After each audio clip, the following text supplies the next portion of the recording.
Joe Orth and I are starting a podcast. What should we call it? Hey, don't pick on me. You know why? Because this is why. Let's see what he says. The Joe Show? Give Joe the business? That's right. Cup of Joe. Cup of Joe. What is happening here? Would you listen? We'll give you a chance. Thank you. That's Joe. That's Rooster. And this is the Together We Shall podcast, episode 16. Joe didn't even try to put up a 16 with his hands. It's good. It's perfect. He's going to try it now. Like what? I mean, what do you do? 5, 10, 15, 1 or? Well, sign language, right? So I'm pretty sure that like this is 6, I think. I struggle with English, let alone another language. Yeah, got it. So there we go. For everybody following along, Joe struggles with English, math in public, as well as any other language. What's happening, bro? Just got back from an event with the kids, this like dinosaur thing. And it was in this big expo center. And like that's attached to the hockey arena. So like in the, like where, ice and everything is like was dinosaurs is as big as a house, and you're just like, what's happening? It was pretty cool. It's like Jurassic Park or something like that, and there's a lot of stuff going on. That movie's coming out again. Jurassic Quest, I think is what this was called. Jurassic Quest. It was cool. Kids liked it. Yeah. Well, it's something that like you learned about yourself or the world since the last time we had an episode, like some fun fact or bit of value for the other guy.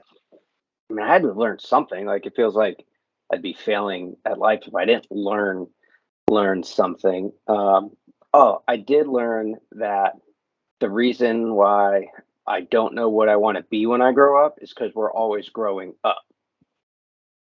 Okay, that's profound, Joe. I love that.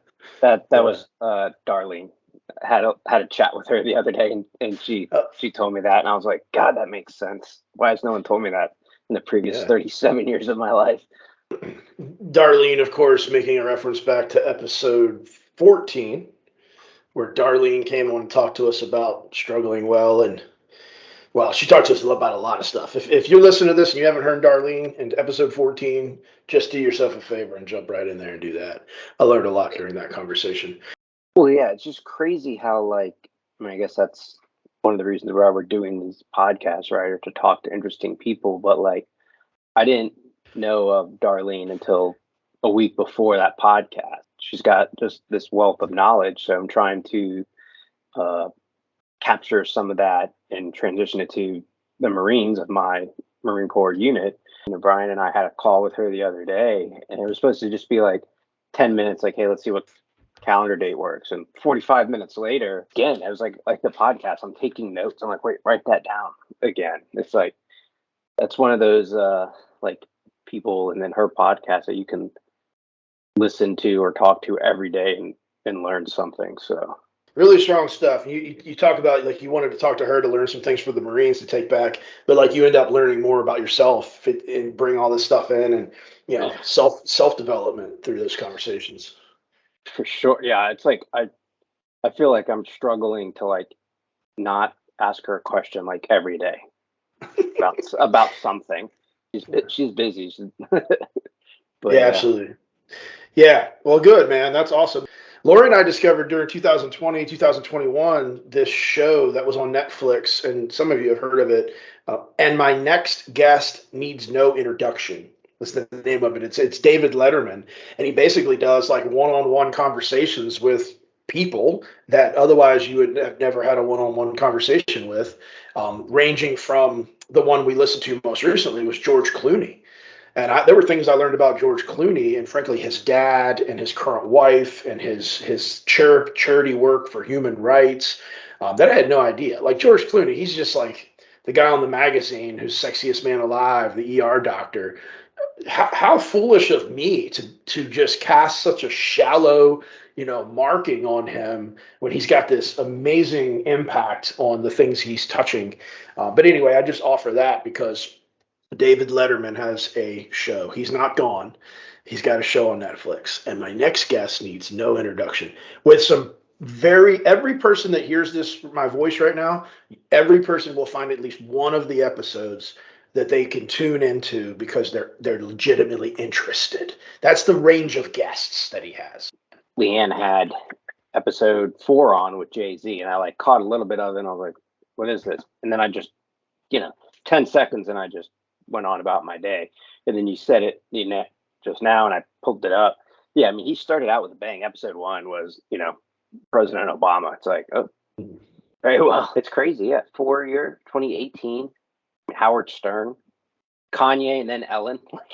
Yeah, I mean, right? So, yeah, and it's really cool, and it's well done, and it's David Letterman in the same light that we knew and loved him kind of growing up, but it's got this new, gentle, still funny, very direct approach. So anyway, that's what I've learned since the last time we talked. Like, I knew about it before we talked because we watched some episodes a couple years ago, but a new season has been released. And so there's some more material out there.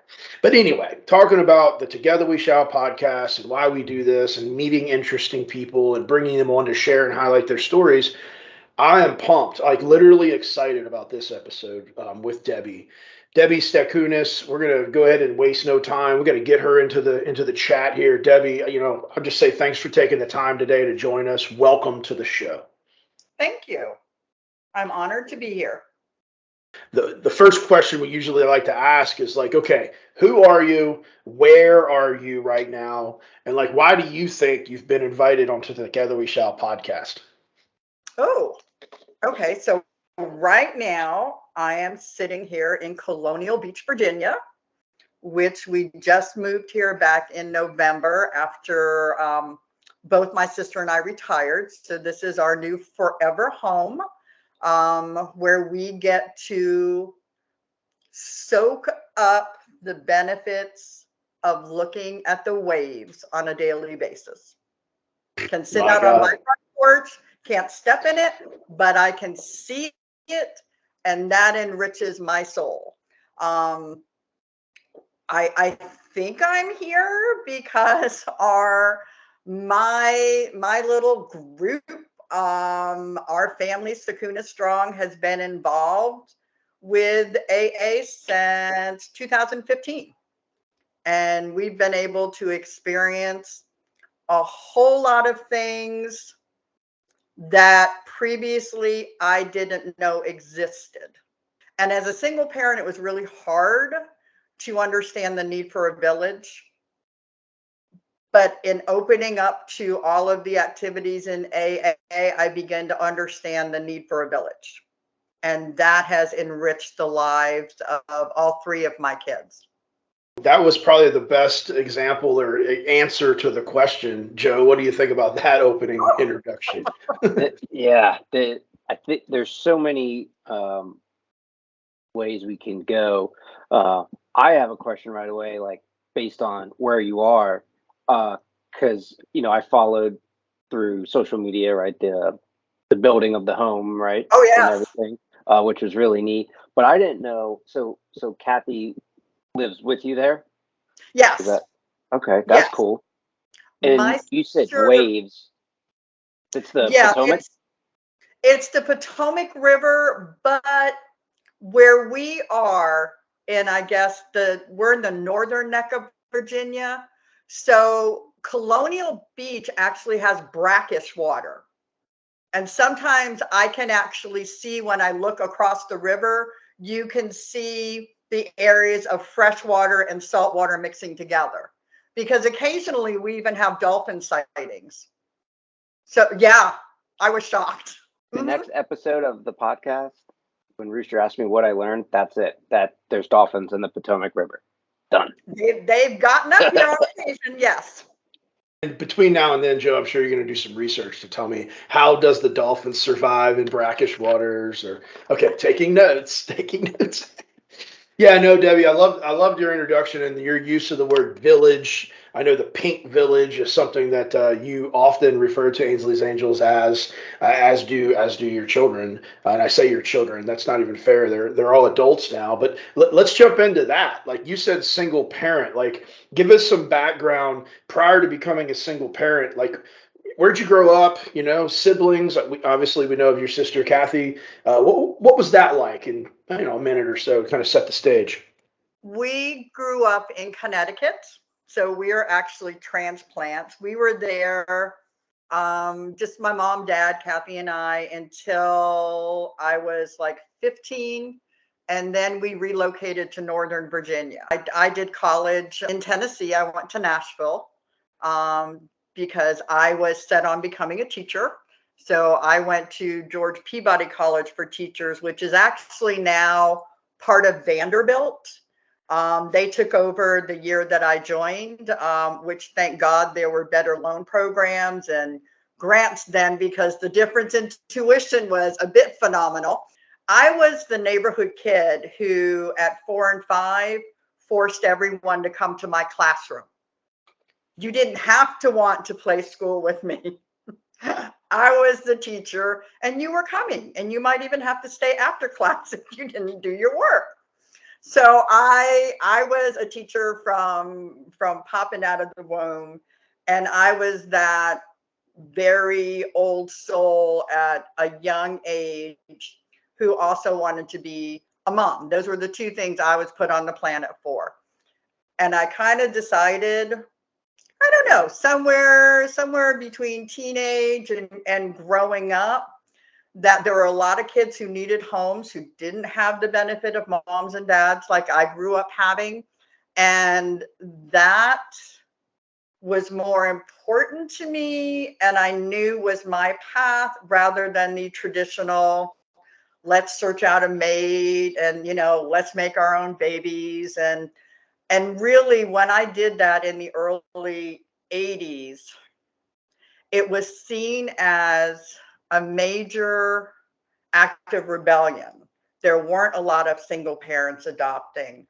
When I first went through my very first foster parenting class, my mother did not speak to me for about 6 weeks, because my doing this, because I knew it was what I was supposed to do, meant I was depriving her of the wedding, of being, the mother of the bride, and watching someone go through a pregnancy and all of that. But back then, you literally went through catalogs, paper catalogs with pictures of kids and what they had been through and what you needed. So by the time I found Tom and I had done my visits and decided that he was meant to be in my house, they had kind of changed their mind.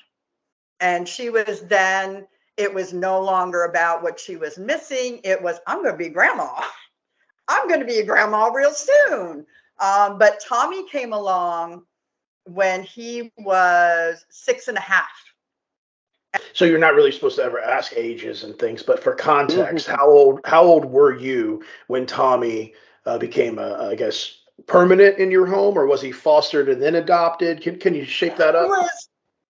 It took years for us to actually go through the legal adoption, but he was pretty much permanent foster from the day he came to my house, because Tommy was in a state institution.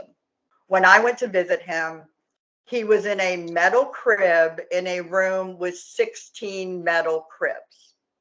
And people didn't think that children like Tom should leave the institution. The day I packed him in my car, they would not give me his wheelchair. They would not give me his clothing. They gave me enough medicine for one day and said, we know he'll be back. And you were in your 20s then, around in this time. I was 23 when I moved Tommy into my house. Wow, ladies and gentlemen, 23 when you made that. But at the same time, like in the 80s, there were those that opted to find a mate and make a baby. They were also in the 80s, and they're 23, 25 years old. So I like the parallel that you've painted there, because that's the path. Go ahead, Joe. So this is what, like 82?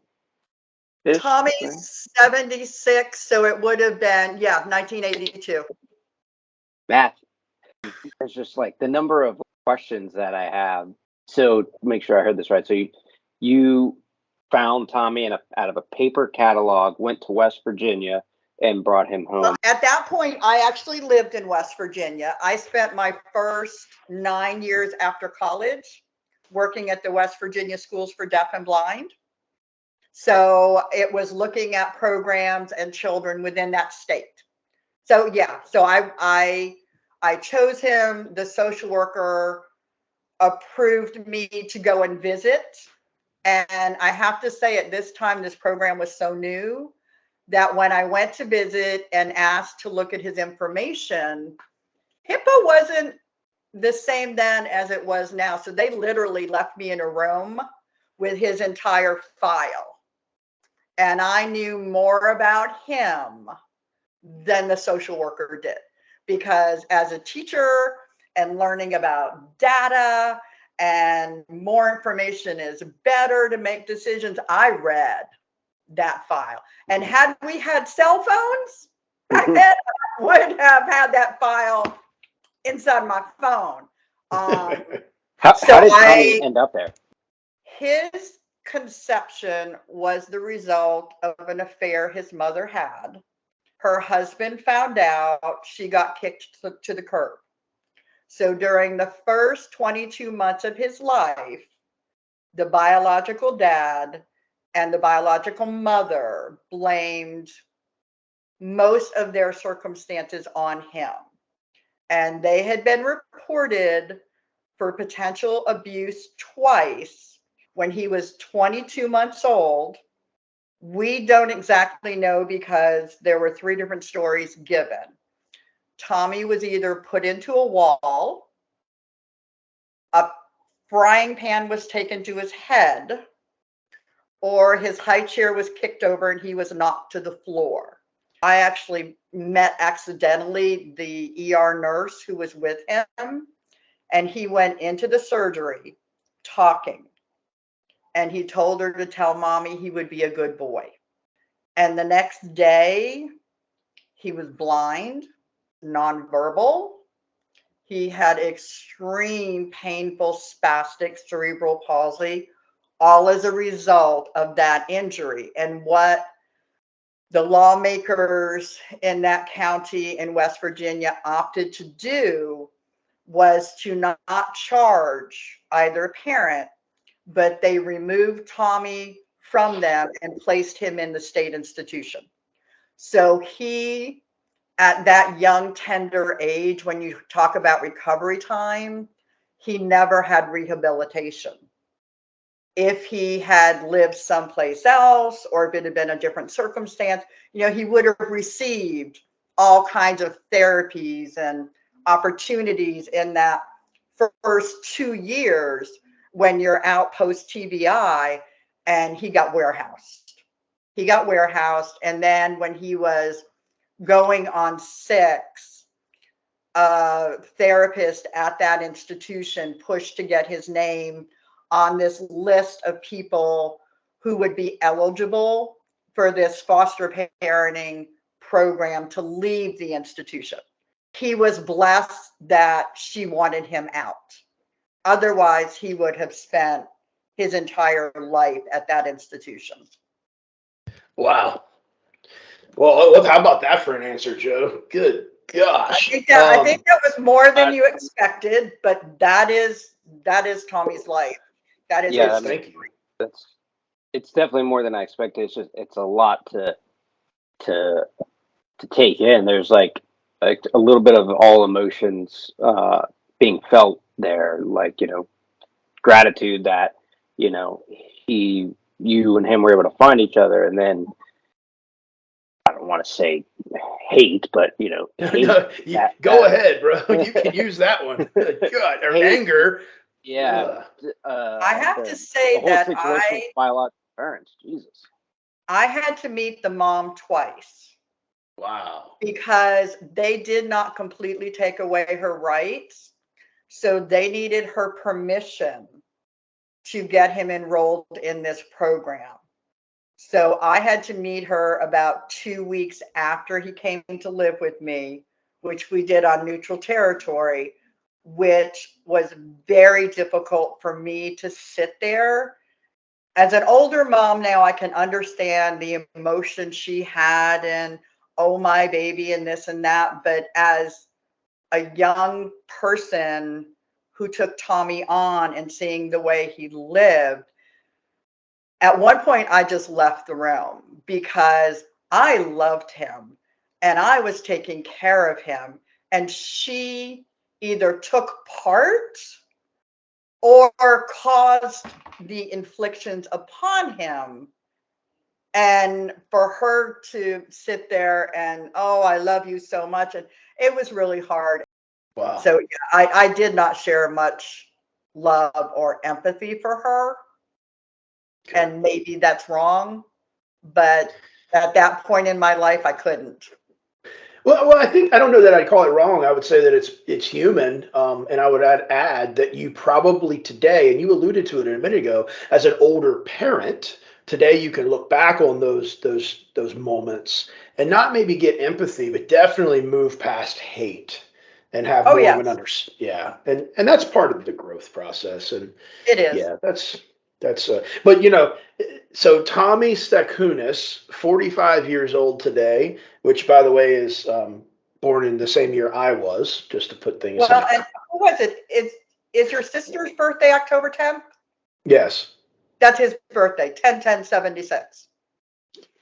Good gosh. Wait till my sister hears that. She's totally about numbers and things. Yeah, I heard That's that. also Yeah, that's also Jen Crump's birthday down there in South Mississippi, 10/10. So, but anyway, I've met Tommy numerous times, had a chance to run with Tommy. Just a bright light. I mean, once you get him going with his smile and his happiness, like he just moves a room. And so I'm grateful, Debbie, for your falling in love with him and bringing him into your home and making him your son. I am now a huge fan of your son, and just thank you. For introducing him to the world. So thank you. Thank you. So, I don't know if it's not a tangent. We just really danced in your terms. Before your Pink Village, what'd you guys do? The kids did dolphin therapy when they were young, and we made trips to Florida and things like that. But we never did anything that I would put, well, I mean, they did do Challenger baseball for a little bit. But we really weren't sports minded. I was the anti-sports mom. And, the couch life was good. It was really a good life on the couch. And that was gone. But that day we were at the Abilities Expo, walking around looking at, all the stuff that's there to do with disabilities. And you guys, the pink setup was in the back corner, so you could run that hallway. We were like, oh, that looks like fun. Let's try it. So, the kids got in their chairs and they went back and forth. And that was when we first were like, Trey's, you got to bring Trey into the fold with this, because he was the one that did it that day. And I have no idea if this was Liz's daughter or somebody else who was there. But that day there was this young teenage girl. Trey's looking at me, he's looking at the girl, looking at me, looking at the girl. I said, I know you're a really good runner, but I think Trey really wants to go with that girl. Could that be arranged? And so this girl took him down and brought him back, and that boy did not want to get out of the chair. So they went for a third run, and then I'm over there at the computers signing them up, going, I don't know what this is and what this will morph into, because lots of times you sign up for things that don't do anything. But we signed up, and then it was like, okay, let's see what happens. So that was Katie, right? I'm assuming Rooster. Liz. Katie, Liz's sister. I mean, Liz's daughter, Katie, Daughter. maybe. I don't know. It's tough to say exactly who that was because it was so many years ago, but it could have been Katie. I think that was also the year that we met the Nose, right? Yeah, Erica. Yeah, Eric, yeah. Eric and Erica. Yeah, that was a huge expo for the development of the family in Fredericksburg, Northern Virginia, and points all around that area for sure. And you're right, Debbie. We have to go back. I mean, I love how we were able to go from the Tommy story to the day you met the Pink Village. But in the middle, so many things happened. I mean, everybody's hearing you talk about the boys and the kids. You had Tommy, and then you had Jackie. Yes. Who has since passed away, and I'd like to talk about her for a moment here in a second. And then, of course, Trey, which you alluded to Trey just a moment ago, who's 30 now, but you've had him since he was, gosh, 8 weeks old. And then there's Sarah, and we're not going to talk about Sarah at all because she's going to join us on the podcast here in a little bit. So let's take it back. So Tommy, you got him at 6 years old. You did the legal things that you explained. Today he's 45. He is essentially nonverbal, uses a wheelchair to navigate. Are those facts so far? Yeah. He is unable to move on his own. So I mean, he's total self-care, and he is nonverbal. Although people who have been around him now can hear his select words, which apparently, unbeknownst to me, a lot of the times during races is go, go, go. He's also famous for when there's too much going on or he wants people to bring it down a notch, he will tell people to sit down and shut up. And most reasonable people will. It's the people who go, oh, wait a minute. And I'm going, you know what? He told you what he wanted. I love that. That's awesome. They don't happen a lot, so let's listen. So today there's a total of 3 adults that live in your home. That's Tommy and Trey and Sarah. And at one point, though, you had Jackie with you. Can you take us back to the day that you made the decision to bring Jackie into your family? As a mom, it occurred to me that I was ready to bring a second child into the fold. And I felt that Tommy was going down the path as an only child, feeling way too entitled in life. Hold on, stop the presses. Joe, what do you have to say to that? No comment. Joe's an only child, in case y'all haven't figured that out. Mama's only, so I'm a mama's boy. So yeah. Okay. Is what it is. I'm not ashamed of it. Okay, so Tommy was the mama's boy, and it was time to change that. In my heart of hearts, I wanted to raise a little girl.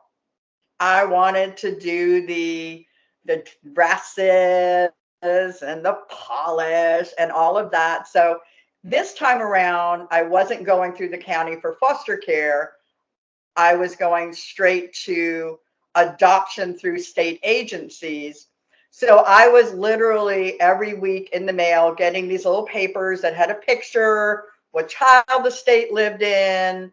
And again, it was like, I can handle children with disabilities. So, give me the special kids that nobody else is wanting at the moment.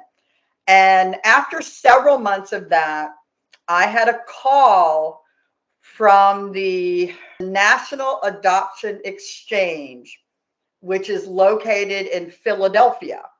And back then, they kind of assisted in trying to match people throughout the country. And they talked to me about this child who was available. She was at St. Mary's Home for Infants and Children in Norfolk. And St. Mary's back then was partial school, partial hospital when you went inside. So I got to go into her classroom and meet her. And as I walked in, there was this one little girl sitting up in a chair, her little hands folded with this little tear on her cheek. Like school was just torturing her. And so I was like, yeah, there's and being guys, you don't know dolls, I'm sure. But back in the day of porcelain dolls, there was this specific brand of doll called Dolly Dingle. And there were these little porcelain dolls with big chubby faces, and they all had a silver tear on their cheek. That was this baby. So I had many chats with the social worker who was like, are you sure? Really? Are you sure you want to go down this road? Because I told people I would have to retire if I ever got this child adopted. I'm like, well, then you might be retiring. So it was actually probably 5 or 6 more months before she was actually came to my house. We even did like a weekend visit. But this go round, amazingly, Grandma begged me to call the social worker. So that Grandma and Grandpa actually went down 2 different weekends to Norfolk and went to visit little Jackie and brought her presents. How about it? That's a turn of events because back in the That's a day, big like, turn for my mama. wow, And that's the awesome. day the social worker delivered Jackie to my house, before I could even get really like, because it's like, oh my God, you're here. I mean, just like a newborn, you're here, you're mine. And then my dog is barking outside. We kind of lived outside of town. So there was a private road. And I'm like, what's wrong with the dog? And I look out the picture window. And who is in my driveway? Grandpa, Grandma, and Auntie Kathy. So she came to me just before 3. And the first year was all about her heart surgery and getting therapies. And she was really making a lot of progress. And at the end of that second year, probably now, a couple decades later, we would have an answer for what happened. But she was really sick over a period of a week in April. And our pediatrician did not put her in the hospital, but made me come to their office every day. And she was just very sick. And then they were like, it's a virus, it's this, it's that. Truly looking back, I think she had a stroke. And we missed it because then after she got over this so-called virus, she never got back to her baseline. And that was April. And then about July, I started seeing a regression in all of her skills. So by December, she'd had a few pneumonias. We went back to Hopkins. We ended up needing to go the G-tube route. And then we were seeing a pulmonologist. And we had, a few really rough months. And then the last hospitalization for what turned out to be 3 comorbid types of pneumonia at the same time. When we were at the hospital that April, I made the decision to do a DNR and made that decision by myself. And at that time, my mom was going through chemotherapy. And actually the day Jackie died in the hospital, my mom was in the operating room having another breast cancer surgery. During that last hospital stay, you can become, and you can become one with your kids. And when I would be next to her and I would either hold her on me, and she would actually, when she was going through rough episodes, sync her breathing with mine. And I could get her numbers to change when she knew I was there. The pulse oximeter machine and all of that, when they hit a number, the alarm goes off and then the cardiac monitor will go off. And 2 of the nurses would just yell down the hallway in the step down unit, Jackie's mom, are you in the bathroom? And I'd be, yes. Okay, well, you got 30 seconds. And if you are not back in that bed, I am going to have to do something really that I don't want to do about that. So hurry up. And I jump out and, get back in the bed. And then you could just see her whole little body just calm down. She passed away that year on April 15th. And her birthday was July 11th. That year was really tough. And you and Lori were a little bit older when Ainsley's passed, so you probably didn't go through. I was so mad at myself, like 4 weeks after she died, when I still would get home from work, and she and I went to the same school. So I would drive her to school, put her in a classroom, and then I would go teach in my room. So I was used to being near her all day. And about 4 weeks after, I was talking with a friend on the phone, and I said, I don't get it. I just don't get it. I went through the 6 stages of grief before we left the hospital. So how can I feel like this now? And she's like, oh, Debbie, no, you can't. I said, I prepared for it. I did all of it. So now it's time to move on. And she's like, no, honey, that means you're at stage 1. And I'm like, okay. A few more weeks of then having to train my brain to not cry when I saw the cling peaches in the grocery store. And it was okay to walk by the little girls' dresses in Target. And that was about the time that I decided, because I'm a proactive person, that I had to find a way to celebrate her birthday. And that was how Jackie's Baskets came out. And I started buying things for her birthday to be given to newborn babies. And so that first year, because she was going to be 7, I delivered 7 gift baskets to the hospital for them to give to moms who didn't have anything. And the social workers know those people that need things. And so I gave my baby a present. And I've been doing that every birthday, and we'll be doing it again next month. And last year, with the help of friends, we delivered 94 gift baskets in her name. That brings me joy, and that literally warms my soul. And I can remember those times and not the medical procedures.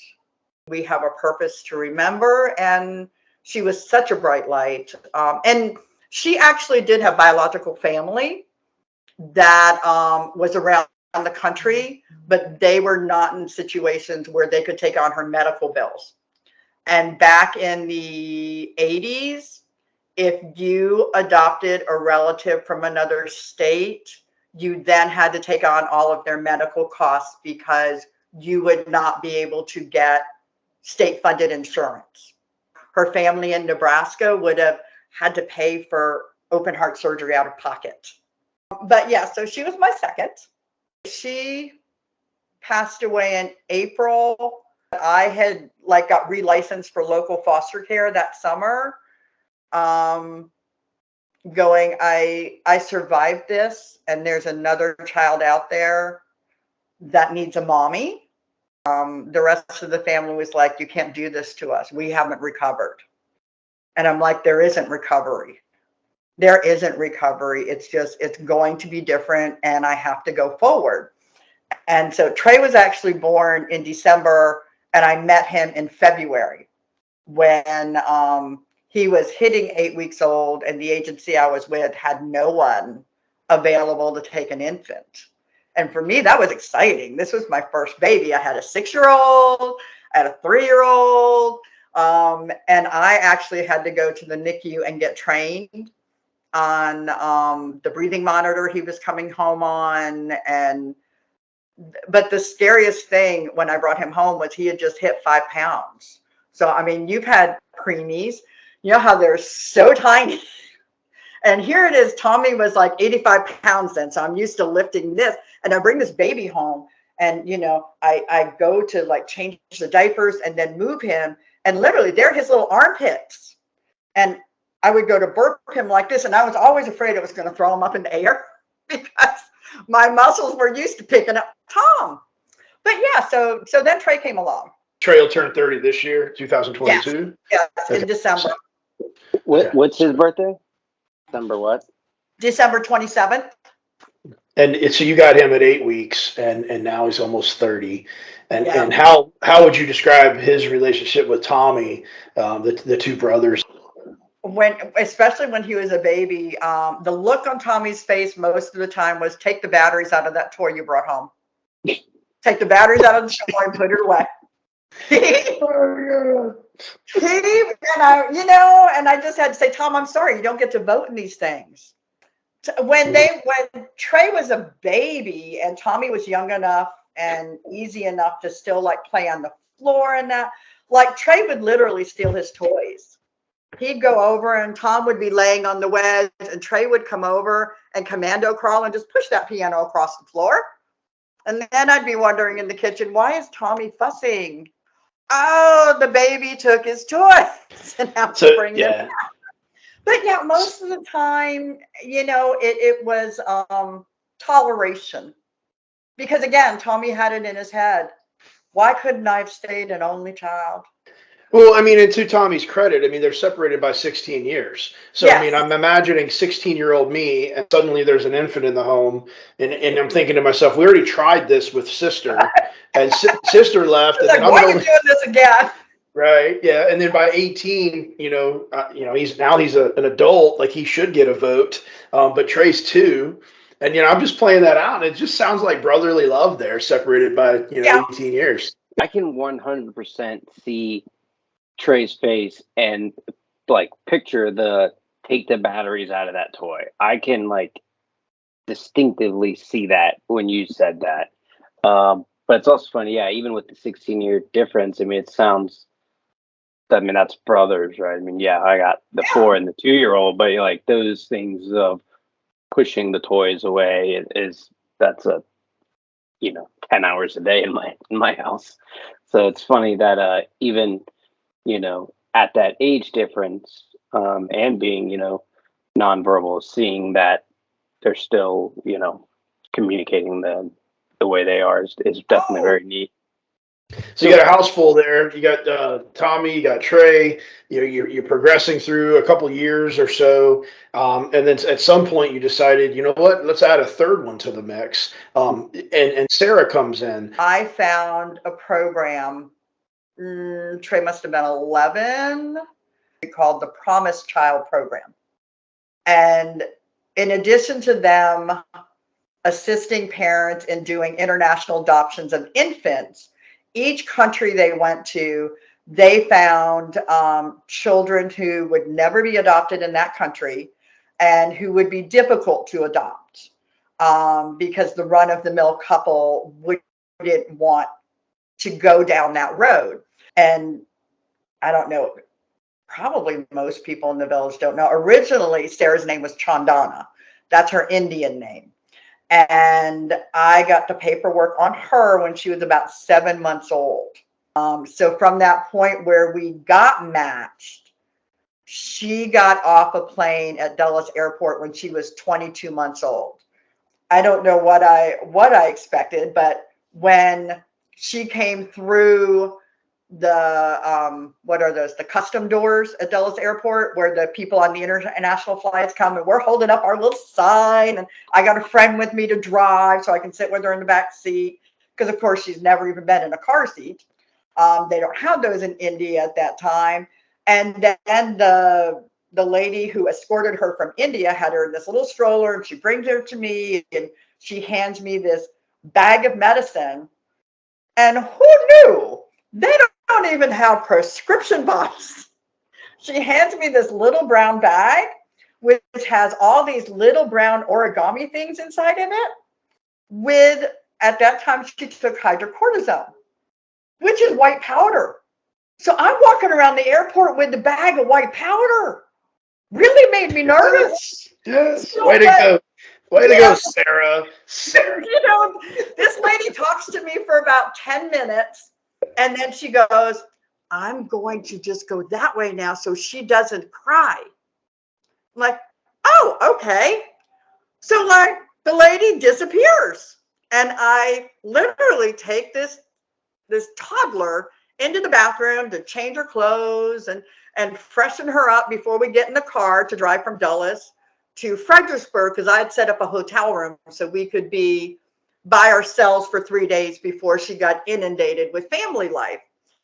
And I'm just looking at her on the changing table going, hi, I'm your mom. You don't know what that is, but I'm your mom. Wow, what a moment. Like after listening to this, 40-minute conversation about all of these, a lot of, frankly, Joe, tangents, thoroughfares, back to them, all over the map with this journey. Like I never even got a chance. I never got a chance to get to one of my favorite parts of the show. So I would just say in honor of really you and all of the great things you're doing, it's Miller time, ladies all and right. gentlemen. It's Miller time, that part of the show where, everybody grabs their beverage of choice, whether that's some good water or something in a cup. It doesn't matter. If you're tube fed, look at your caregiver and give them that look or make that emotion or that sound, and let's enjoy some libations together. I mean, At the end of the day, like Debbie, I'm just so happy that we got to hear this story of really the past 45 years of your journey there, or should I say 39 years of your journey. So again, thanks for sharing that with us. And there's a lot of pieces of it. I think I could ask a follow-up, 100 questions about different points along the way. There's absolutely no time to do that.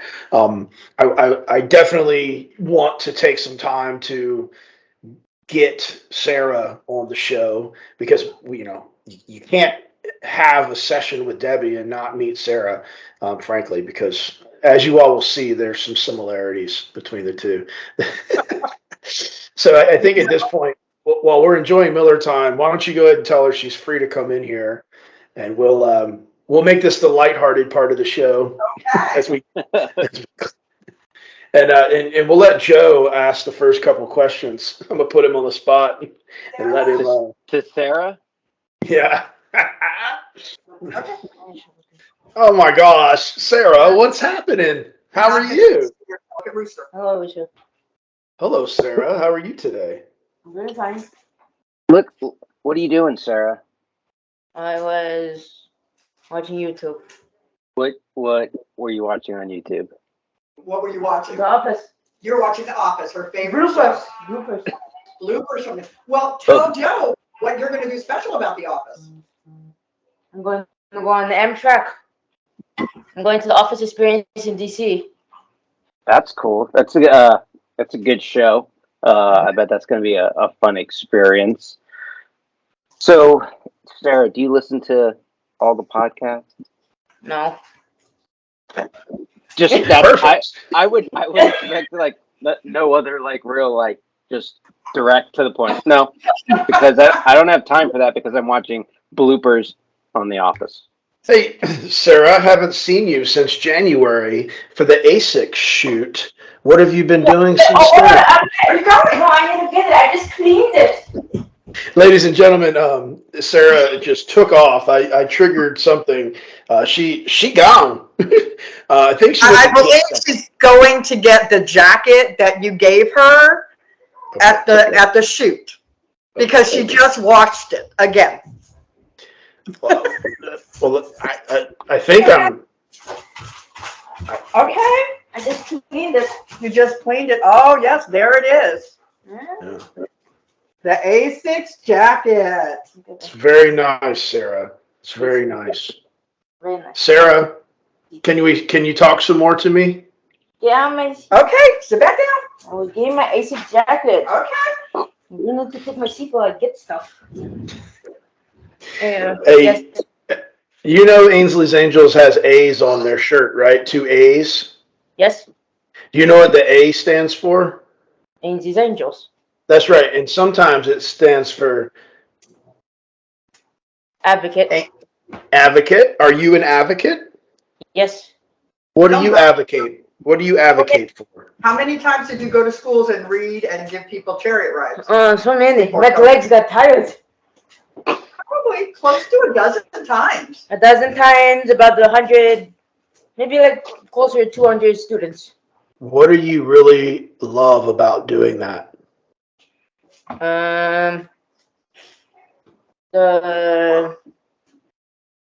The teachers' faces when I say that there is a chariot that can go over 10 miles per hour without any hesitation. That's awesome. And then the kids in the school get a chance to try it, right? Yeah. And you read the book. What book do you read to them, Sara? Which book did I read to them? What You is it actually called? you did Born an Angel, but then you also did the book that you did for the Marine Corps, the last Marine Corps. But what was it called? Rolling with the Wind? Yeah, Rolling with the Wind. Rolling with the Wind. That's a book that you wrote. Yes. Yes, you shared it with us at the Marine Corps Marathon dinner. I remember that. Indeed. Hey, what does it mean to be the queen of virtual obstacle challenges during virtual miles? What does that mean? Everyone got scared when they got on my team. They did. They were like, what happened? What's going on? Why did they get scared? No, because they didn't know what type of stuff I was going to put them through. Oh. So you're like you're the unpredictable leader. That's what the lady said. I'm not doing that. I would modify it. Do you remember the first time or any time that you've ever met Joe? Yes. I met Joe in the buffet line, and he had food for like 6 people. Yes. What was he doing with that much food? Well, he said it was only for him. I still don't believe that's true. It was on one plate, but it was like this big of a plate, and it had chicken, pasta, stuff for 6 people. You gotta eat. Maybe you Child's can. continuous. Apparently so. Hey, don't make fun of me. So who do you think is in charge? Do you think I'm in charge, or do you think Joe's in charge? Well, it depends on what you're saying you're in charge of. Ah, that's a good point. So, Counter. do you remember that time that we did Ragnar? In the van, and we passed the dead people, and then we passed the other people. What dead people? Remember we were across the church, and we saw all the dead people, but we couldn't see the tombstones. So basically, all we did was set up a camp with all the dead people, because we didn't know that was a cemetery until later. Oh, so the first Ragnar when we went. Yeah, the first Ragnar, then the second Ragnar, we're like, oh, let's not do that next time. Yes. Oh, Sarah, I love it. I love it. I want to ask you this question. How much of your experience running and riding with Ainsley's Angels do you think has helped you in all the rest of your life? The advocating really helped for in the IEP meetings and stuff. And then getting up, being a morning person, still not a morning person, but when I have to get up For a race, I have learned to watch out for people outside in the dark. So it's good. No, that's good. And you've graduated from high school very recently, and I'm very proud of you. Congratulations. Thank you.